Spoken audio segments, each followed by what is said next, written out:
Quelle est la meilleure vidéo de Loïc Kamoa sur sa chaîne YouTube Loïc Kamoa? Vous la connaissez? Tu la connais? Connais-tu sa meilleure vidéo sur sa chaîne YouTube? Ah, vous et moi, on se connaît, on connaît. Nous aimons tous les vidéos de Loïc Kamoa. Ouais. Mais la bonne question, est-ce que tu connais la meilleure vidéo sur sa chaîne YouTube? Ah bon, en tout cas. Donc, bon, comme vous le savez, monsieur Loïc Kamoa, c'est un Camerounais. Donc, il a lancé sa chaîne YouTube il y a 4 ans, je crois. Donc, et il a plus de 400 vidéos, plus de 400 vidéos sur sa chaîne YouTube. Et il cumule actuellement plus de 105 000 abonnés sur la chaîne YouTube maintenant. Parmi ce nombre de vidéos qu'il a publié là, quelle est la meilleure vidéo de tous les temps de Loïc Kamoa? C'est de ça qu'il s'agit, pardon. C'est de ça qu'il s'agit, la famille. Donc dans cette vidéo, je vais vous montrer cette meilleure vidéo là. Voilà, donc sans plus tarder, allons tous regarder cette meilleure vidéo là et on revient pour la réaction. Ok. Donc, sans toutefois tarder, je vais vous parler de 4 cultures que vous devez absolument lancer en 2023 si vous hésitez encore ou si vous n'avez pas de culture fixe dans votre tête que vous comptez lancer pour 2023. Alors, la première culture, c'est le maïs, bien évidemment. Je n'aurais pas commencé par une culture autre que le maïs parce que je suis dans le maïs depuis pratiquement 7 ans. Je connais quelles sont les opportunités, quelles sont les demandes, quelles sont les différentes offres. Et laissez-moi vous dire qu'aujourd'hui, le déficit de maïs pour ce qui est pour le Cameroun, on est à près de 600 000 tonnes. Et la plupart des pays d'Afrique sont vraiment en déficit en termes de maïs parce que la population grandit, les élevages sont en train de grandir, les industries brassicoles sont en train de venir même s'installer ici en Afrique parce que l'Afrique est un très grand marché. Dans plusieurs pays européens, américains et asiatiques, tout ça, c'est un peu de la saturation là-bas déjà. Or ici, en Afrique, on a encore cette grosse demande. Et pour ceux qui ont regardé ma vidéo que j'ai publiée récemment avec, à Bokito, avec les tracteurs qu'on a abandonnés, vous constatez avec moi que ce n'est pas des Africains qui ont vu l'opportunité, mais ce sont des expatriés qui ont dit, voilà, l'Afrique, c'est forcément la terre du futur, parce que la future richesse, ce sera la terre. D'ici 2050, nous serons 2,2 milliards d'habitants et le besoin qui sera inévitable, ce sera de manger. Alors, beaucoup d'Africains organisent des réunions, beaucoup de gouvernements font des meetings, parce qu'on a cette crainte-là, on se dit, la nourriture que vont manger les 2 milliards d'Africains d'ici 2050, d'où est-ce que ça va venir? Et l'une des denrées les plus consommées, c'est le maïs. Si aujourd'hui on est déjà en déficit par rapport avec le maïs, imaginez quand on sera à 2,2 millions d'habitants. Pour le cas du Cameroun, il y a de cela quelques années, le Nigeria n'avait rien à foutre avec notre maïs. Mais aujourd'hui, de plus en plus, le Nigeria vient acheter le maïs au Cameroun. Donc, et on est dans une pénurie qui crée une flambée des prix. Donc aujourd'hui, c'est le moment plus que jamais pour vous lancer dans la culture de maïs. Et justement, pour que nous puissions lancer cette culture ensemble et qu'on puisse réussir, nous avons donc organisé une masterclass qui aura lieu le 26 novembre à Yaoundé, à Tungu Hotel. Cette masterclass aura non seulement le but de vous aider à mieux préparer vos campagnes agricoles de 2023, mais nous allons parler beaucoup du maïs en cette période-là. Et aussi, pour ceux qui veulent se lancer dans la culture du maïs, vous êtes sans ignorer qu'il vous faut des terres.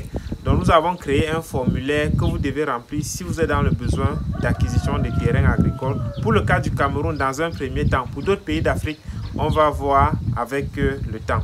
Donc, parce que pendant cette conférence-là, on va vous dire où est-ce que vous pouvez cultiver le maïs, quels sont les différents climats, quels sont les différents types de sols, quelles sont les différentes techniques culturelles que vous pouvez adopter pour pouvoir cultiver le maïs.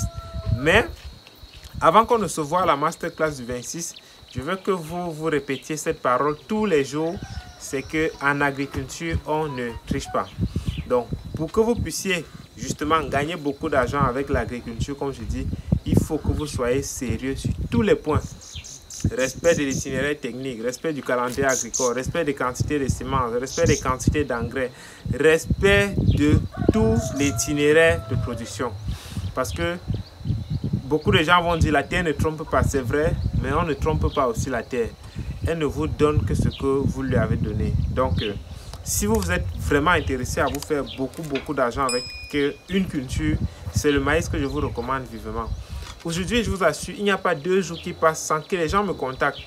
Hors du Cameroun, comme dans le Cameroun, pour me dire, voilà Loïc, on a besoin de 5000 tonnes de maïs, on a besoin de 1000 tonnes de maïs, on a besoin de 50 tonnes de maïs. Est-ce que tu peux nous livrer? Jusqu'ici, chez moi, c'est déjà plein.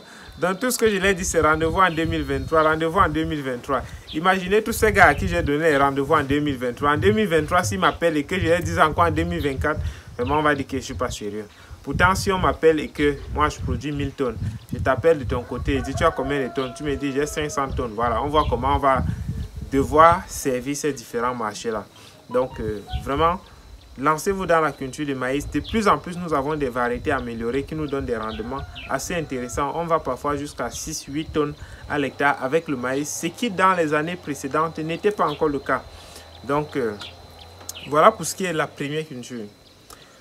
La deuxième culture que je vous recommande vivement, c'est la culture d'avocat. Aujourd'hui, l'avocat est l'un des fruits les plus exportés dans le monde entier. Le Kenya étant le producteur avec une superficie évaluée à 1500 à 2000 hectares d'avocats qu'ils ont plantés au Kenya. Ils se sont positionnés comme leaders parce qu'ils ont compris quelle est la demande qu'il y a en termes d'avocats. Donc, et si le Kenya l'a fait, pour répondre à peut-être 15% du marché, vous pouvez aussi le faire dans votre pays. Parce que aujourd'hui, l'avocat est un fruit consommé par tous les Africains. Et c'est un fruit qui de plus en plus est demandé dans plusieurs industries. On a l'industrie de la cosmétique, on a l'industrie des médicaments, on a l'industrie de la restauration même. Donc aujourd'hui, il y a beaucoup de Camerounais qui veulent se lancer dans la culture d'avocat, mais ils hésitent encore. Mais si vous hésitez, essayez d'aller sur le marché demander le prix d'un avocat. Vous allez voir que l'avocat qu'on vendait il y a cela 5-10 ans à 50 francs, aujourd'hui il coûte parfois 400 francs pour juste un avocat. Et parfois vous arrivez même à la maison, il n'est pas de très bonne qualité.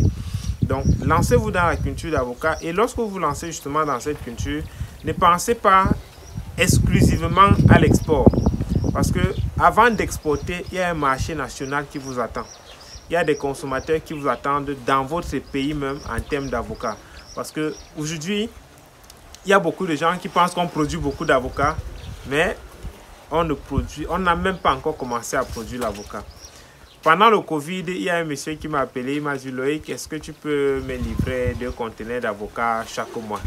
Je lui ai dit vraiment, je ne peux pas m'engager dans ça parce que je ne connais pas. Donc, et beaucoup d'Africains qui sont surtout la diaspora, ceux qui me regardent, faites un tour dans les grands magasins, dans les supermarchés où on vend les produits frais. Demandez, vous allez voir que la plupart des avocats qui sont consommés là-bas, ça vient parfois du Mexique, ça vient un peu du Kenya, ça vient de la plupart des pays d'Amérique latine. Alors la question c'est, pourquoi est-ce que nous les Africains, on ne peut pas donc gagner ces parts de marché? Et dans plusieurs vidéos, il y a beaucoup de youtubeurs même qui disent que quand vous regardez même dans ces pays européens, les magasins dans lesquels on achète les produits à friture sont gérés par les Chinois, par les Pakistanais, par les Indiens. Donc si aujourd'hui vous voulez par exemple faire du bon dollar, vous voulez faire du bon condré, vous êtes obligé d'aller dans une boutique d'un Indien ou bien d'un Chinois. Donc alors, quand vous consommez l'avocat, vous regardez, l'avocat a été produit au Mexique, l'avocat a été produit au Kenya, c'est déjà bon. Mais pourquoi est-ce qu'on ne peut pas écrire l'avocat a été produit au Cameroun, au Gabon, en Guinée équatoriale, peut-être au Sénégal ou en Côte d'Ivoire?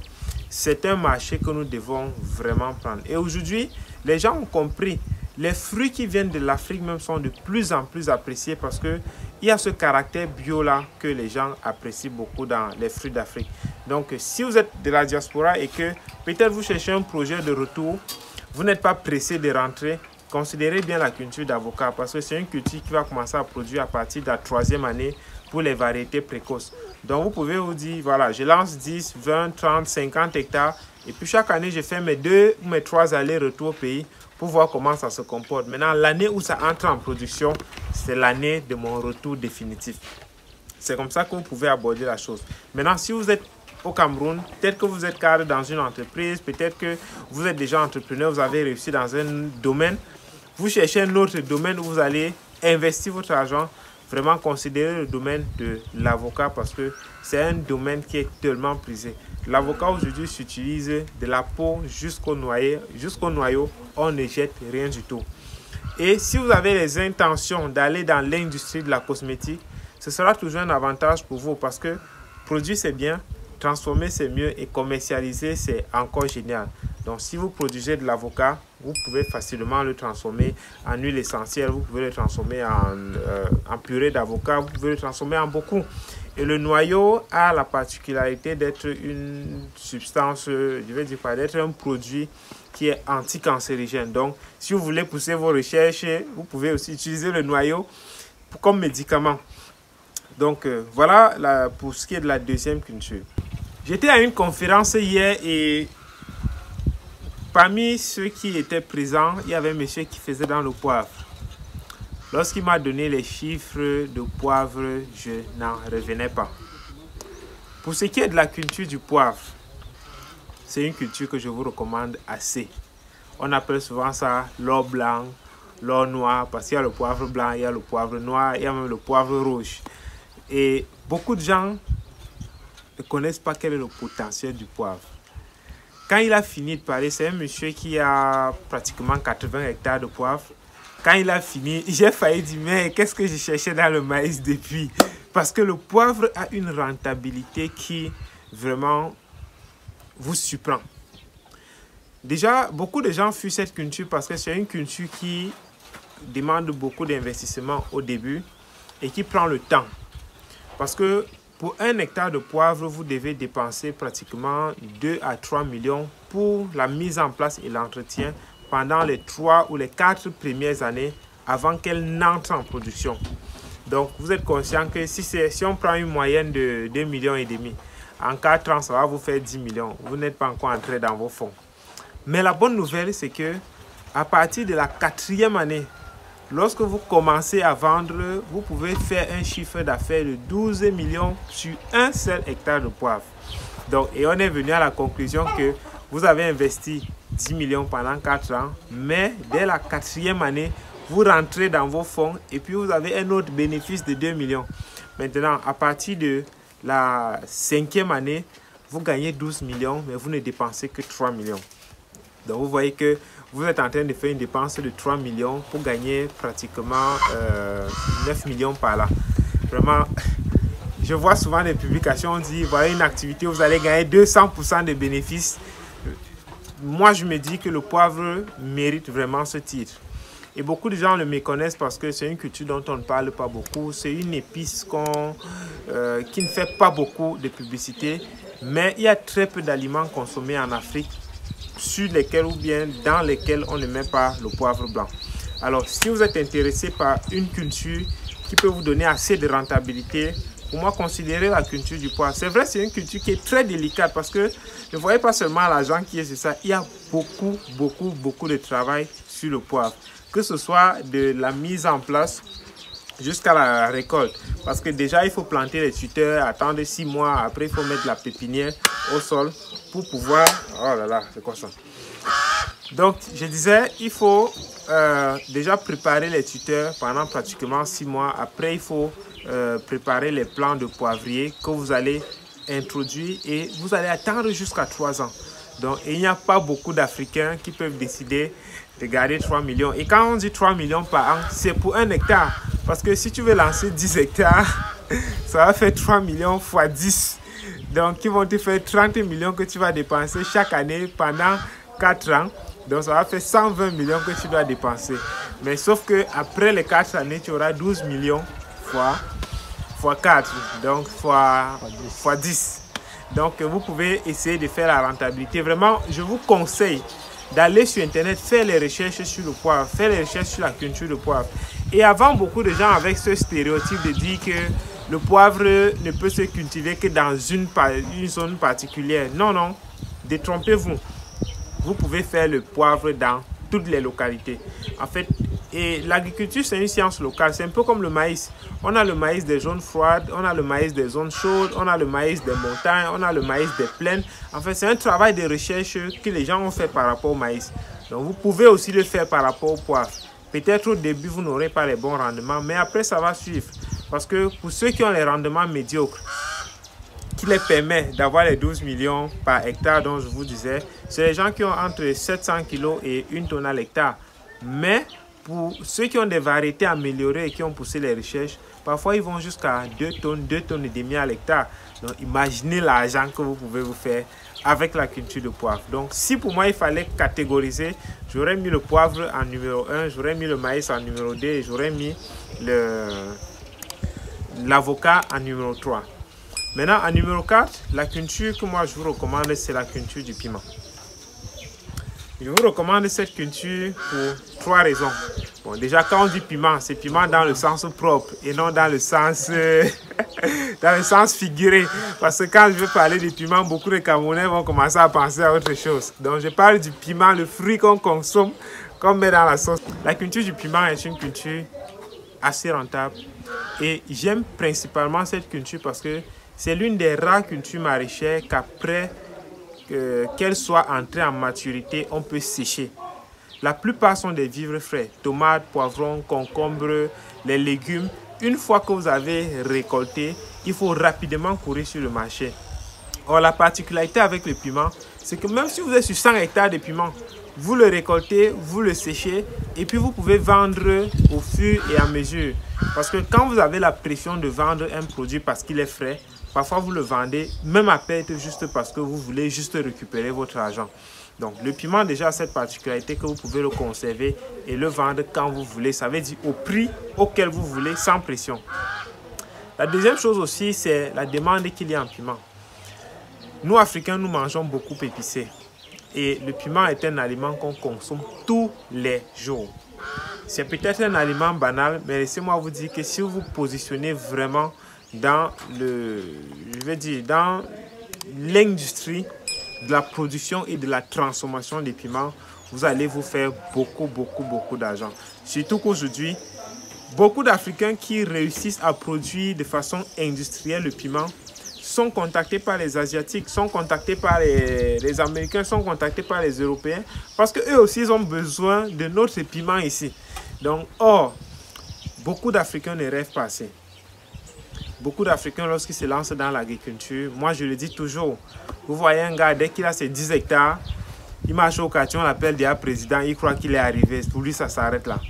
Or, le dernier conseil que je veux vous donner par rapport à cette vidéo, c'est que si vous voulez vraiment vous faire beaucoup d'argent avec ces cultures, il faut penser au volet agro-industriel. Ça veut dire, même si vous commencez avec 1 hectare de piment, vous commencez avec 1 hectare de poivre, vous commencez avec 1 hectare de maïs ou avec 1 hectare d'avocatier, pensez toujours à avoir 500 000 hectares de ce que vous êtes en train de faire.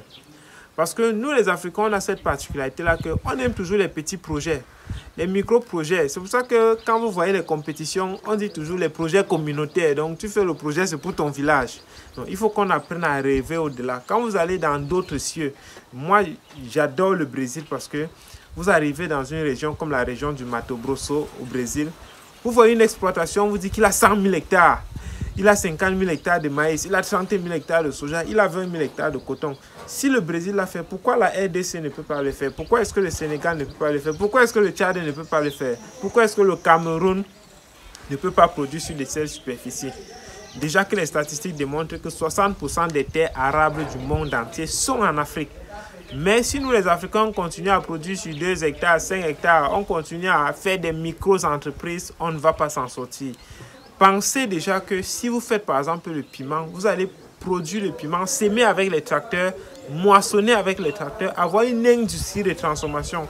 Si vous faites dans le poivre, imaginez-vous avec 500 hectares de poivre. Pourquoi ce n'est pas possible? Imaginez-vous par exemple avec 2000, 5000 hectares de maïs. Parce qu'avec la demande qui vient, laissez-moi vous rassurer que si vous continuez à être petit, on ne va même pas vous considérer. Et voilà. Nous venons tous de suivre la meilleure vidéo de tous les temps de Loïc Kamoa. En tout cas, selon moi, cette vidéo, c'est une pépite. Non, c'est la meilleure vidéo de toutes les vidéos de Loïc Kamoa sur sa chaîne YouTube. Ouais. Donc, bien sûr, cette chaîne-là, c'est une chaîne agricole. Donc, comme vous le savez, sur cette chaîne, nous parlons de l'agriculture, de l'élevage, du développement, de l'investissement, bref, de l'agro-business. Comment gagner de l'argent avec ce secteur précité là. Voilà, c'est de ça qu'il s'agit. Ouais, non. Voilà, donc cette vidéo, et Loïc Kamoa, il a lancé cette vidéo il y a cela 9 mois. Donc, dans cette vidéo, il a essayé de nous donner 4 cultures les plus rentables en Afrique. Ouais. Voilà, comment devenir riche avec l'agriculture en Afrique là. Il a essayé de nous donner au moins 4 cultures. Si vraiment vous avez suivi jusqu'à la fin de sa vidéo. Donc, il a parlé du maïs, après avocat, après poivre, et après il a terminé avec le piment. Donc, la famille, donc le besoin hier. Donc, il a parlé aussi des déficits. Voilà, qui sont là. Donc, le besoin hier, donc il nous appelle vraiment à venir investir dedans. Ouais, non. Donc, souvent, il y en a, ils considèrent l'agriculture seulement comme l'agriculture. Or, l'agriculture, c'est du business. Donc, ils nous appellent vraiment à venir investir vraiment dans le secteur agricole. Donc, vous voyez un peu pour la famille. Donc, c'est ça. Donc, si vraiment vous voulez faire décoller ensemble, en tout cas, vous voulez faire partie de cette aventure, voilà, venez investir dans l'agriculture. Si vous voulez, vous avez envie de voir notre continent vraiment développer là, évoluer là, venez investir massivement pour faire décoller ça. Ouais, donc c'est ça qu'il s'agit. Donc la famille, donc encore une fois, si vraiment vous avez